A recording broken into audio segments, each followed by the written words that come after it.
আপনার কলিগ শরীর ভালো আছে?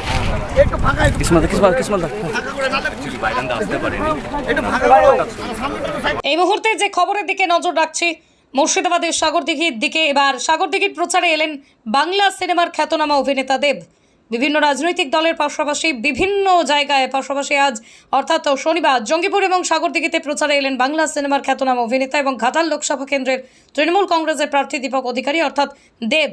সাগরদিঘিতে সন্তোষপুর থেকে যুগর মোড় পর্যন্ত হুডখোলা গাড়ি করে র্যালি করেন এবং সাধারণ মানুষ ও তৃণমূল কর্মীদের সাথে দেখা করেন দীপক অধিকারী অর্থাৎ দেব।